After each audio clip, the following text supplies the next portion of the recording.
Hey, you viewers and viewers, my name is General Red Strategist, and welcome back to So You're Being Hunted, episode 656, I do believe now, back on our little map that we're playing on in the meantime, another podcast-style episode and all that, so hope you guys are doing well and all that. It's a weekday as when I record this, work has just finished pretty much for the day, and I'm thinking, as usual, I'm going to have myself a nice little relaxing session, just playing some games, recording some episodes for the channel, bit of Sir maybe, bit of Saboteur as well, perhaps. Maybe even a bit of Metro if I get time to do that, though there are other things actually I kind of want to play in the meantime as well, before I get around to that. Yes, actually, that's a bit of news I should probably announce. Obviously, by the time this video is out, Metro Last Light Redux will have finished, and the Saboteur will have taken it... No, sorry. No, not the Saboteur. What am I talking about? What am I fucking talking about? Not Metro Last Light. Sniper Elite V2 Remastered. Obviously, by the time this video goes out, that series is finished, and the replacement for it is the Saboteur. A World War II game that, of course, me and Phil were playing sort of on and off over the last few years, and which I really think I ought to sit down and actually properly play it. So, you're going to get to see that on the channel, ladies and gentlemen. It's going to be more frequent. So, hopefully we'll get through that game. We'll actually get it complete. Don't know how long actually it is, but I imagine there'll be a good fair few episodes of it to come just yet, which should be fine. People seem to enjoy that game and all that. So yeah, you got that to look forward to. And yes, I was going to say, by the time this video goes out, Metro Last Light Redux may also have finished. I'm sure I'll have, you know, a replacement series for that lined up. I'm assuming it'll have finished by now. It just feels like, as of where I'm up to in the game, as of when I record this episode of Sir, I feel like I'm quite far along in it, and there's probably not much more of it left. So some of you may be wondering, Red, once you finish Last Light Redux, are you going to get straight in to Metro Exodus Enhanced Edition? Maybe not immediately. I will do it, though. I will do it sometime in the near future, but as I sometimes do with games which have multiple installments in their franchises, sometimes what I like to do is I'll play an installment, then I'll take a bit of a gap just to play some other stuff, usually some shorter games, and then eventually I'll come back to the franchise in question and actually play another installment and all that, which I'm thinking I'll do for the Metro games, because I took a bit of a break obviously between Last Light and between Metro 2033 Redux and Metro Last Light Redux, so I might just do the same thing, but I might not make it as quite as big of a gap though as I did with Metro 2033 and Metro Last Light. Probably, like I say, just do a couple of short games, play those, and then get to Metro Exodus. Because the thing is, I've got a couple of games actually in mind that I do want to play sometime soon, one of which is one that people have actually indicated they'd like to see me play. Because you remember I did that Crow Country demo as a bonus video not too long ago? It's in my indie horror playlist if you want to see it. Basically, yeah, someone on that video commented they wouldn't mind seeing me actually do the full thing, and I have got the full thing now in my Steam library. I got it while it was on offer, because, you know, slightly, you know, challenging puzzle mechanics aside, I did enjoy it enough to warrant thinking I might actually get the full thing and give it a whirl. So yeah, that's definitely going to be coming on the channel once Metro Last Light Redux finishes, and it shouldn't be too long of a game. I don't think it's huge overall, but yeah, it'll do for a good few episodes, I do think. And then there's other various games that I basically have in mind in terms of things I think I'd probably want to try out and all that. So I'm not going to spoil necessarily what I have in mind, but you've got stuff to look forward to. Okay, but that aside, that's actually not the main sort of topic of conversation that I wanted to talk about in this episode. That's just a quick sort of update and all that, since it's a great game to do updates like that in. No, what I actually had in mind was something I was actually looking at recently, and it kind of got me interested, sort of like in a little humorous challenge, not strictly necessarily for myself, but perhaps little challenge for all you people out there watching this. And this challenge doesn't really have a name and all that, but I like to call it the "How long can you scroll on Etsy for before you start to find something weird?" There's a long title for it, but there you go. I'm sure you all know what Etsy is, ladies and gentlemen. It's the arts and crafts site where you can sort of sell your creative works, do some little business and all that, earn a bit of money, pursuing the passions and hobbies that you love. And the thing is, like, sometimes I do go on Etsy. I've never actually bought anything off Etsy before, but I do sometimes go on it and just sort of scroll through. I'll go to the search bar and I'll type in the name of a franchise that I really like, whether that's something like Ruby, whether that's Danganronpa, something like that, just to see what sort of fan-made arts and crafts and other things are actually available. Because you never know. One day you might see something that looks really cool and you think, that's actually really unique. I wouldn't mind actually buying that and having it. So you never know. I may well find myself in a situation one day where I see something like that. But of course, you know, Etsy being Etsy, there are, shall I say, you know, there's always that rabbit hole. If you scroll for long enough, eventually you'll start to find some risque or slightly weird things. And the thing is, I always think it would make for an interesting challenge, you know. You type in sort of the title of your favourite franchise or something into the search bar on that site. How long is it before you eventually come across something weird? Before you eventually start going down that strange rabbit hole? And admittedly, you know, I haven't scrolled too far into Etsy myself, but I'm well aware of some of the stuff that is on there. Things that I have heard of, or which I've seen screenshots of elsewhere. Because I know, for example, that I'm pretty sure you can get, if you look hard enough on Etsy, you can get people who will make you life-size sort of plushes of furry characters, except with raunchy twists to them. Pretty sure that's a thing you can do on Etsy, or you can get. And I have a feeling it's probably sort of certain characters as well. Like, what's-her-face from... Is it... What's the name of the character from Hell of a Boss? Is she called Luna? The sort of, like, wolf girl? Pretty sure there's stuff of her. I think Lola Bunny might be another one that I've seen screenshots of on websites joking about this kind of thing. So, yeah, it's a bit weird, ladies and gentlemen. I mean, I know I just said weird, but it just occurs to me that sounds kind of judgmental. That sounds like I'm judging people. I mean, at the end of the day, you do you and all that. What you do in the privacy of your own home is sort of none of my business unless you're doing something illegal. But basically, I mean, it is one of those things, you know, that if you're not into that kind of thing, it's a bit odd. You're not sure what to think of it at first. But yeah, I've sort of definitely had a couple of moments myself when scrolling through Etsy after I sort of type in, you know, a favourite franchise of my own. Nothing too weird though, nothing too risque, anything like that. But certainly things which I look at and I think, who's actually buying that? In all seriousness. So for example, recently I typed in Ruby, for example, and was scrolling through, and, you know, most of the stuff you see with Ruby is actually pretty harmless. It's pretty innocent. Things like keychains, or people's fan art, things like that. Enamel pins usually are another very popular one that people make. Things like knitted crochet plushes of characters is also something that you often see a lot of. But of course, every so often, you know, you do come across to something that's pushing the boundaries a bit in terms of raunchiness or whatever.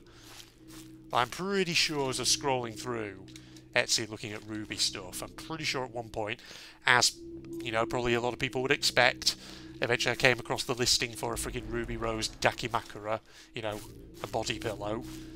And again, from what I recall, it wasn't anything particularly raunchy. Like, well, you know, because the thing about, like, you know, body pillows is some of the real kind of what's the word I'm looking for here? Some of them are very, very risque, you know, depending on the franchise that the character depicted on them comes from. And, you know, you search online, you'll find freaking like hentai ones where it's a character who's just butt naked, and you think, good lord, who's buying that? But the thing is, you know, you get other ones which are kind of sort of etchier ones rather than hentai. So like it'll be the character except she's not naked, she's wearing lingerie or something. And so yeah, I mean the one I saw on Etsy, there was Ruby Rose, basically was that. So on one side it was her fully clothed, on the other side it was her in lingerie, and I think to myself, yeah, I'm pretty sure, you know, I don't know what exactly Rooster Teeth themselves. Not that they would say anything about it, but if you know, if they were still around, what would they say about that? I mean, probably they wouldn't say anything about it because at the end of the day, it's fan creation, and they probably won't bother with it. And the thing is, I was also going to say though, thankfully, I think it was Ruby Rose's sort of V Volume 7 onward canonical design, which would technically make her at least 18. Because if it had been her pre-Volume 7 design, either of those, then that would have been a bit weird. I'm just saying, considering that canonically before Volume 7 she's what, like 16? Something like that? I think. Wait, or is her Volume 7 design actually? How old is Ruby Rose in Volume 7 onwards? Is she 18? Because come to think of it, she may not be. She may actually be 17. No, I don't know. Oh, well... I'm sure someone could probably tell me the answer in the comments. But yeah, if she's under 18, then, you know, making slightly etchy body pillows of her, I mean, okay, it's a fictional character, whatever, sure, you do you and all that. But yeah, like I say, I mean, that's not the worst thing you'll see on it on a site like Etsy. I'm going to say worst, you know, again, that makes it sound like I'm judging. It's not the most risque thing, I should say. But similarly, I was searching also on Etsy, like Danganronpa stuff as well. And again, haven't yet come across anything too untoward or too weird. I think the sort of slightly oddest thing I've come across were these sort of like pouch things. It was for Danganronpa 2. These kind of like pouch things that had sort of designs for each character on them. And at first I didn't realise it, but then I looked at them again, I was like, I did a double take and I thought, hang on a minute, why are those pouches shaped like underwear? What's that about? Seriously. It's like, you know, freaking each character, it's like each pouch is shaped like a pair of panties or something. It's like kind of weird. I was like, okay, why is it shaped like that exactly? And who's buying that? So I clicked on it out of morbid curiosity, and clearly people are buying them. Because there's comments left on it, people saying, oh yeah, the one I ordered came and I really like it and things like that. And it's like, I mean, sure, okay, you do you. Again, you know, that's not actually a particularly harmful one, or, well, again, I have to choose my words carefully here, because saying things like weird and harmful or untoward and things like that makes it sound like I'm being really judgmental, when I actually don't mean to be. But indeed, it's a bit odd, basically. It's unconventional, let's put it that way. Now I'm kind of running around this island a bit aimlessly here, as I witter about strange things on Etsy. But yes, I'm going to keep scrolling through on Etsy myself. I'm going to see what kind of weird, you know, weird stuff can I eventually come across when I'm on something like the 20th page of search results or whatever. Because the thing is, part of the thing that got me thinking about this was I was rewatching a Cat Icarus video recently, which video was it? It was the one where he basically looks at official Crash Bandicoot merchandise. And okay, right, that's obviously official Crash Bandicoot merchandise. That's not stuff you get on Etsy, but he does briefly talk about, you know, fan-made stuff, arts and crafts that you can find for Crash Bandicoot on Etsy. And of course he does he does actually mention a couple of ones which are, you know, getting a bit onto the raunchy side and all that, and some of those are something, to put it that way. You sit there and you think to yourself, who on earth is buying that, in all seriousness? But clearly people do, I imagine. Or, you know, every once in a while somebody out there who's in a bit of a horny mood is horny for, I don't know, Torna Bandicoot or something, who knows? Coco Bandicoot, who knows? I don't know. And then they just decide to buy that, or like a spur-of-the-moment decision or something. I have no idea, ladies and gents. I don't know the thought process. But like I say, I'm not judging, or at least I'm not trying to. That's not the purpose of this conversation. It's not to make fun of people. It's merely to have a humorous look at what is out there on the internet. You see, I'm wondering now, other franchises that I'm a sort of big fan of. I should probably actually have a look at Etsy. Like, what about like Rayman, for example? Because I just mentioned obviously Crash Bandicoot a moment ago, and I bet you there's like for things like Super Mario and Sonic the Hedgehog. I bet there's loads of fan-made arts and crafts on Etsy for those. But I'm wondering, you know, obviously when I was a kid, I wasn't really... Well, I never actually played any Sonic or Mario games. I was always a Rayman fan, I was. Particularly Rayman 3, Rayman 2, Rayman M. Wonder if there's any sort of Etsy fan-made content for Rayman out there. I have a feeling there probably wouldn't be as much as there would be for, say, Sonic or Mario or Crash Bandicoot. Or even Spyro the Dragon, probably. But, I don't know. I'm actually kind of curious now. Tempted to have a look, see what I can find. In fact, that gives me ideas for videos I could do on Propagandist. Because obviously, you know, I do various content on there related to franchises that I like. Girls and Panzer, Ruby, blah blah blah. I wonder if I searched for, you know, something like one of those, I could probably just sort of do like a scrolling video where I go down the rabbit hole, see what I can actually find on that site. I'm sure it would be something quite fascinating, wouldn't it? Who knows? Search for Rayman, get sexy body pillow or something, I don't know. Sexy glow box body pillow. I swear to God, if I search for it now and that turns out to be a thing, it'll be ridiculous, won't it? Sexy Admiral Razorbeard body pillow. Good lord. What am I talking about? I'm sort of just wittering about random shit now. Right. Let's see now. You know, I should be looking for device pieces here, but I'm not. Because I'm just distracting myself now, thinking about what a sexy Glowbox body pillow would look like. If you don't know who Glowbox is, he's a character from Rayman. He's the big sort of purple, bluish guy who looks a bit like some sort of giant toad thing. I think his actual name for the type of creature he is a glute, I believe. I don't remember whether it was Rayman 2 or Rayman 3 that established that as canon, that his species is called glutes. I have no idea. I have no idea, ladies and gentlemen. Though speaking of Rayman, actually, here's something interesting.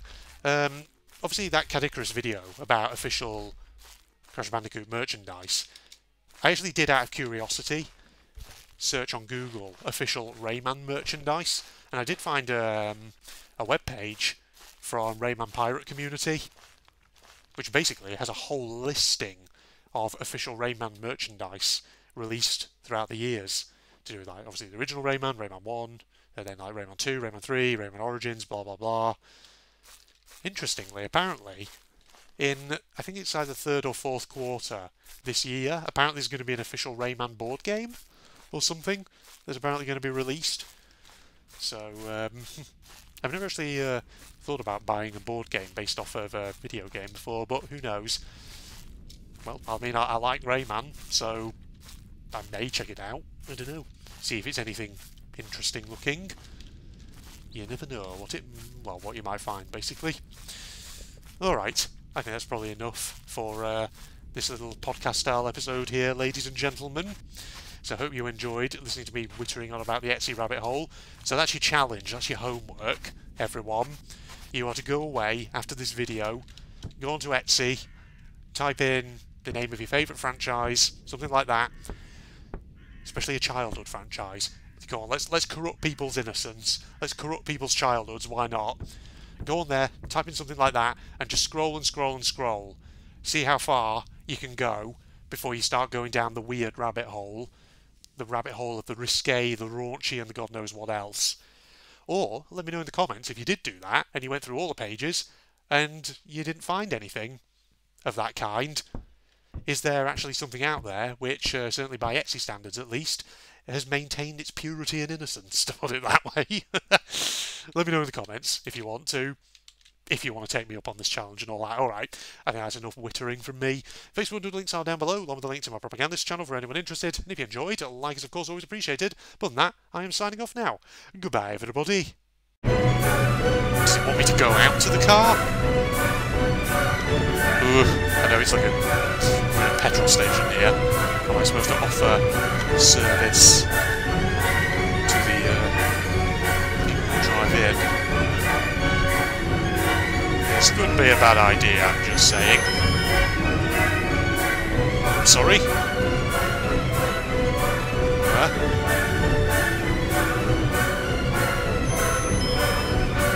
Okay, that's just maybe the noise that happens when someone goes out. Oh. The door opened? Wait, there's nobody there though. There's nobody in the vehicle. What? Oh, God. Okay. There's no one in here?